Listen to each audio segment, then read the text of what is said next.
My neighbor installed cameras pointing at our backyard after my son rejected her daughter. Now her evidence has the whole neighborhood turning against us. Yesterday, I finally discovered what she's been telling everyone, that my 17-year-old is some kind of predator. The truth, he politely declined to take her 15-year-old to prom. This nightmare started 3 months ago when Kate, my next-door neighbor's daughter, asked my son Jason to prom through an elaborate promposal in our driveway. Jason was caught completely off guard. They've never even hung out outside of occasional neighborhood gatherings. I already have plans to go with my friends as a group. Kate burst into tears and ran home. I felt terrible for her, but Jason handled it maturely. He even texted her later saying he was flattered but wasn't looking to date anyone right now. The next day, her mother Diane confronted me while I was getting the mail. "Your son humiliated my daughter in front of everyone," she hissed. "Do you know she cried herself to sleep?" I tried explaining that Jason had been kind in his rejection, but Diane cut me off. Kate told me everything. He led her on for months, then rejected her when she finally had the courage to ask him out. Jason had never mentioned any special friendship with Kate. When I asked him later, he looked confused. "Mom, I barely know her. We've texted like twice when she needed help with a math assignment." A week later, Jason noticed something strange. A security camera on Diane's house pointed directly at our backyard and pool area. When my husband asked Diane about it, she claimed it was for her protection, but refused to elaborate. That's when the neighborhood started changing. Paris stopped inviting Jason to gatherings. Our usually friendly block became coldly polite. One neighbor crossed the street to avoid walking past our house. Yesterday, I finally learned why my friend Elisa from 3 doors down called me. "I need to tell you something uncomfortable," she said. "Diane has been sharing videos of Jason with everyone. She's telling people he's been inappropriate with young girls, including Kate." My blood ran cold. "What videos?" Lisa explained that Diane had been recording our backyard with her security cameras, capturing footage of Jason swimming with his friends. She'd been zooming in on innocent interactions and presenting them out of context, claiming he was touching girls inappropriately. The evidence was Jason helping his friend's 16-year-old sister out of the pool, or playfully splashing water at his cousins during a family barbecue. All normal teenage behavior twisted into something sinister. Worse, Diane had compiled text messages from Kate's phone, harmless homework questions from months ago,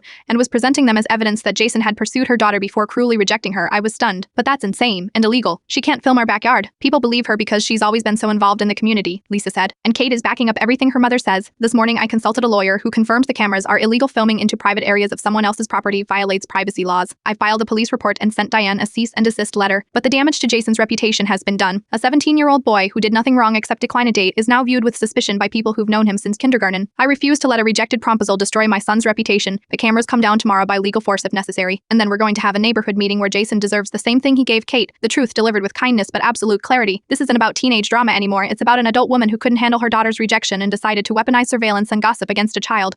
And I won't rest until everyone knows exactly what kind of neighbor they're really dealing with.